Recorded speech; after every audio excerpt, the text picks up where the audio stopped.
dalam kurung N plus 1 YN, di mana N-nya sama dengan 0, 1, 2, sampai seterusnya. Di dalam diferensial kita gunakan simbol D. D ini sama dengan D per dx.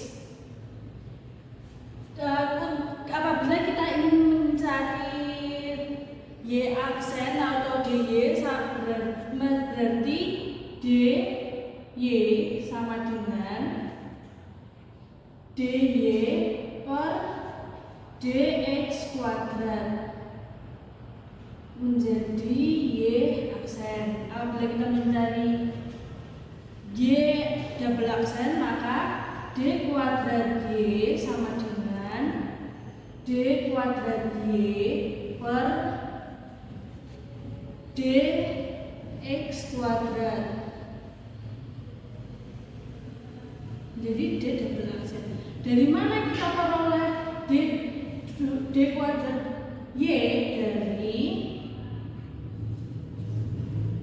dalam kurung d per dx dikali d per dx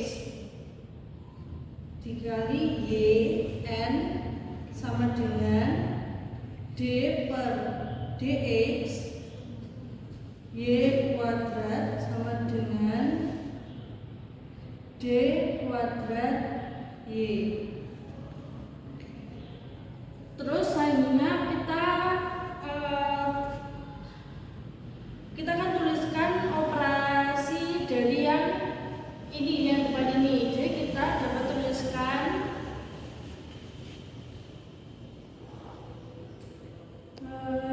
D dalam kurung D min x kali D plus x kali y sama dengan dalam kurung D per dx dikurangi x dikali y aksen plus xy sama dengan y double aksen min x kuadrat y. Baik, selanjutnya akan disampaikan oleh teman saya. Selanjutnya kita akan sisipi D plus X dan D min X dan N kita pisahkan menjadi N. Dari pesanan 2 kita tulis D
1 persamaan 4 dan persamaan 1.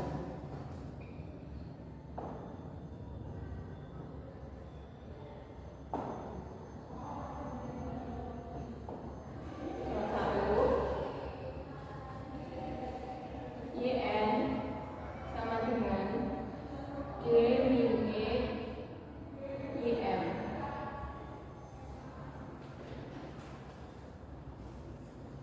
N sama dengan M plus 1. M plus 1. Y M plus 1. Y sama dengan D min E YM. Jadi persamaan 5. Nah, D min E ini adalah D min E YM adalah operator penaik karena YM plus 1. Dia menjadi operator penaik. Kemudian kita akan dengan membandingkan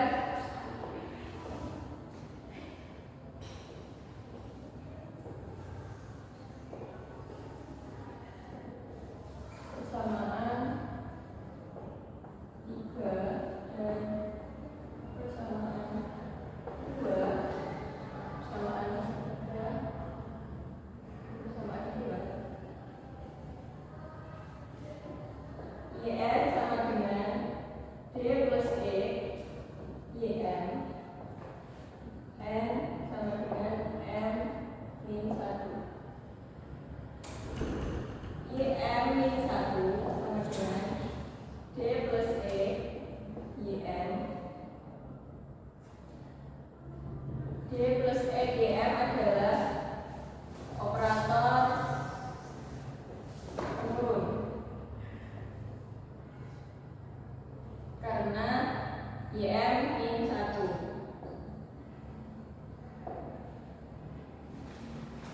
Baik, saya akan lanjutkan dari pemateri yang sebelumnya. Jika N sama dengan 0, maka persamaan 1 dapat kita tulis D plus E YN sama dengan min 2N YN.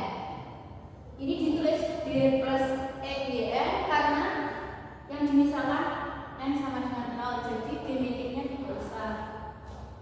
Oke, D plus E YN sama dengan yaitu Y0 min 2 kali 0 Y kali 0. D plus E Y0 sama dengan 0. Kemudian kita kalikan yang ini, yaitu D per DE plus E Y0 sama dengan 0. Kemudian kita kalikan, jadi DY0 per DE plus E Y0 sama dengan 0. Lalu kita bisa buat DY0 per DE sama dengan min E Y0. Lalu variabel yang sama kita pindahkan ke ruas yang sama. DY0 per Y0 sama dengan min E kali DE. Lalu kita integralkan 1 per Y0 sama 1 per Y0 DY0 sama dengan integral min E DE. Selanjutnya menjadi ln Y0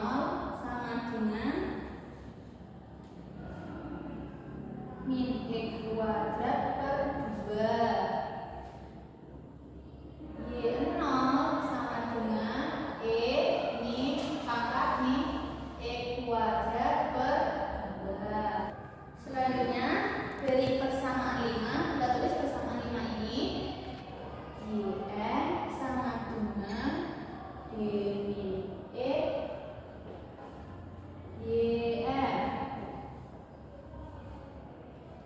YN sama dengan D min X pangkat N, karena D min X ini adalah operator penaik.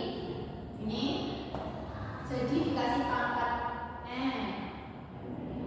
YM tadi kita peroleh ini. Jadi D min X kuadrat per 2. Selanjutnya YN sama dengan, kita jabarkan, yaitu D per DX. D per DX min X pangkat N E min X kuadrat per 2.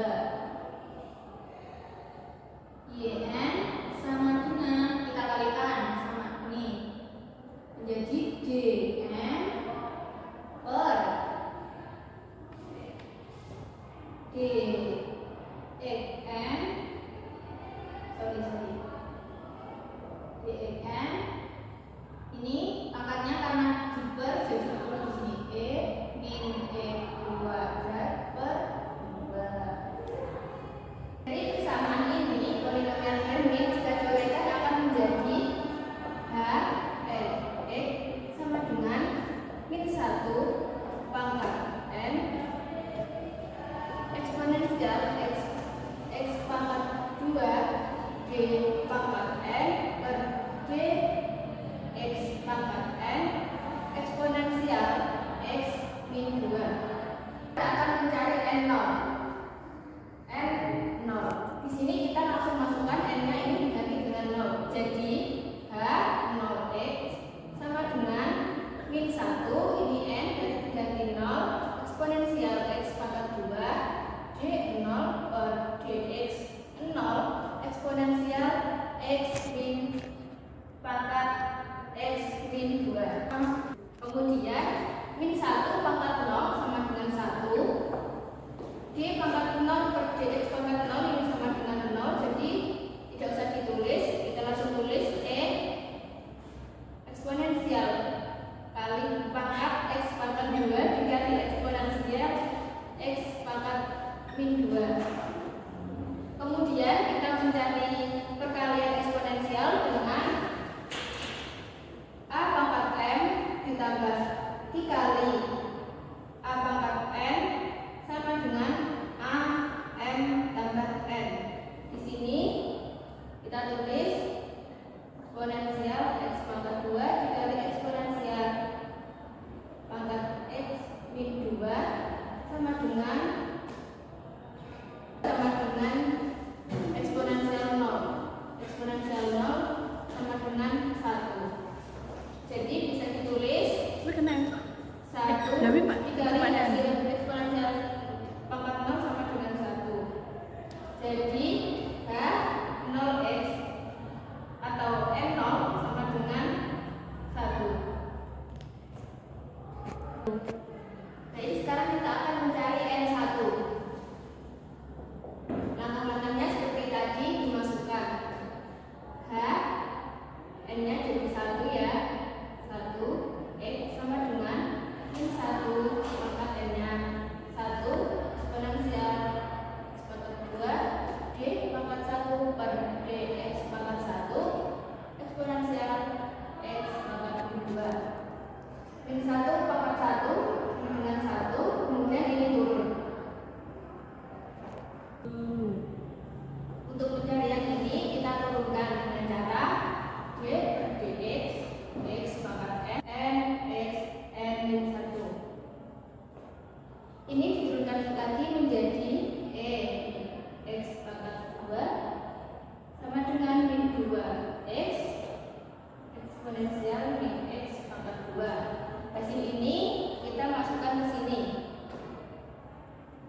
Ini sama ini dicoret, jadi tinggal 1 dikali min 2x.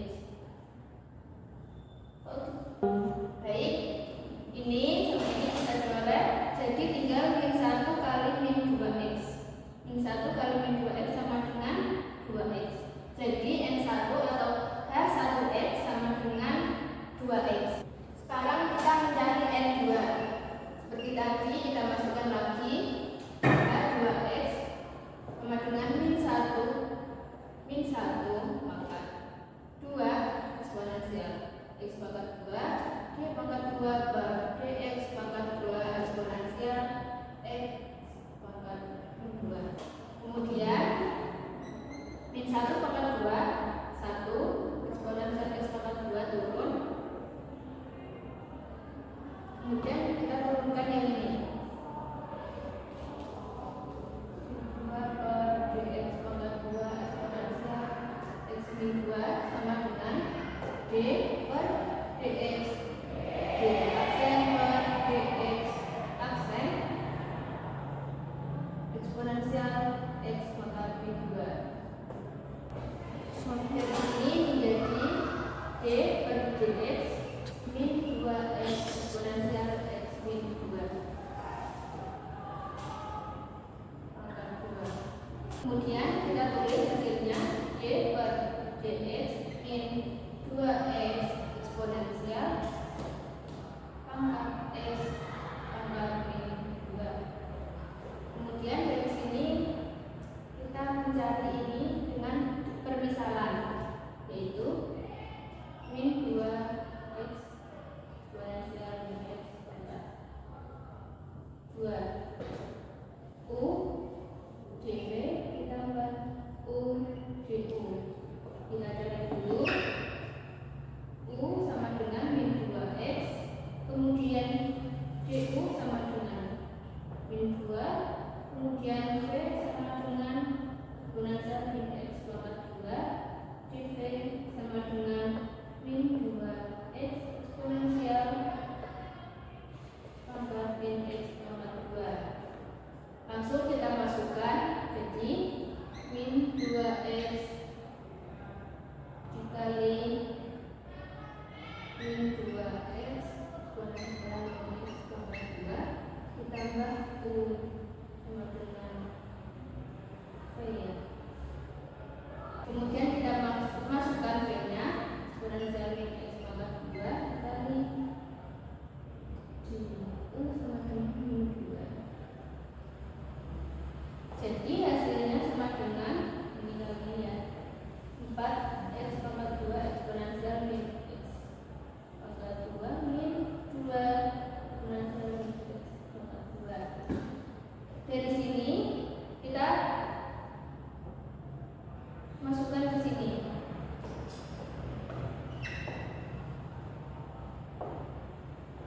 Ini ditulis lagi 4x pangkat 2 eksponensial min x pangkat 2 min 2 eksponensial min x pangkat 2. Ini menjadi eksponensial x pangkat 2 kali eksponensial x pangkat min 2 kali ini bisa dicoret sama dengan 4x pangkat 2 min 2. Ini sama dengan 1 kali 4x pangkat 2 min 2. Jadi H 2x atau N sama dengan 2 sama dengan 4x pangkat 2 min 2. Untuk N3 dan N4 bisa dicari dengan rumus seperti tadi ya. Materi selanjutnya akan disampaikan dalam materi 5. Di sini saya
dari posisi awal. Dalam mekanika klasik, yang kita lakukan untuk menyelesaikan dari persoalan ini adalah dengan mencari posisi partikel untuk sembarang waktu.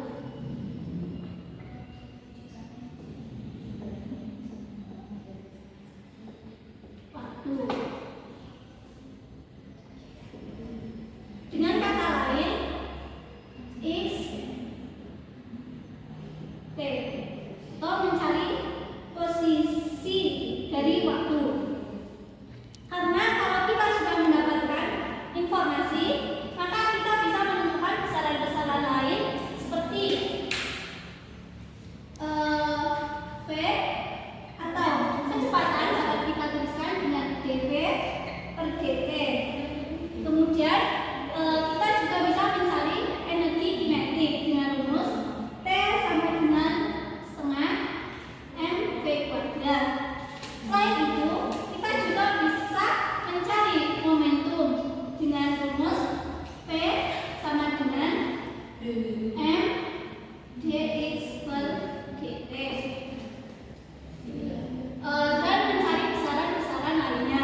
Besaran-besaran seperti kecepatan, energi kinetik, momentum, dan besaran lainnya yang berkaitan dengan perubahan keadaan sistem terhadap waktu ini disebut dengan variabel dinamik.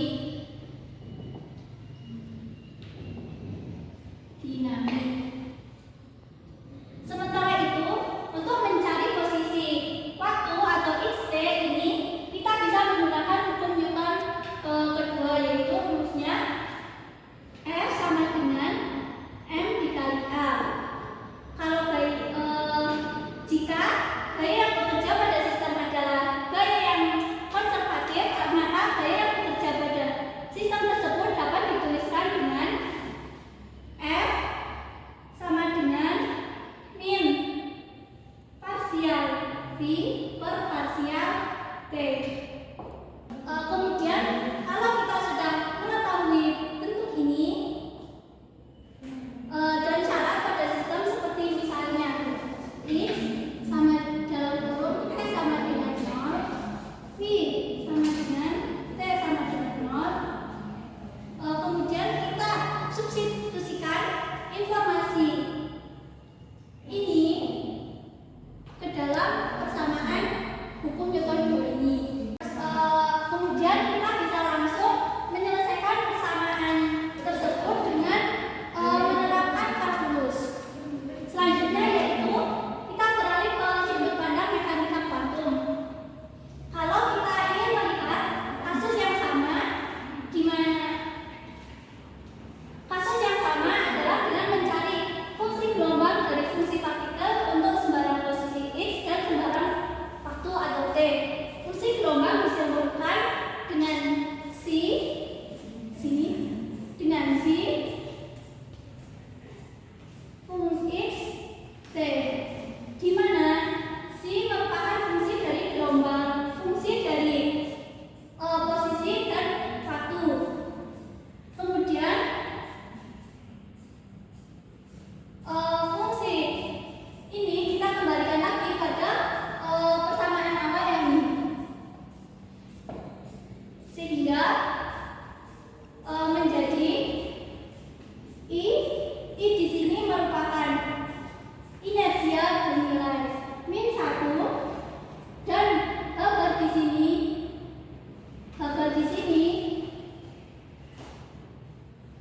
adalah tetapan yang nilainya tetapan yang nilainya H-2 pi. H itu tetapan yang memiliki H ini merupakan tetapan yang memiliki nilai 6,62 dikali 10 pangkat min 34 Joule sekon. Dan karena Hubble adalah min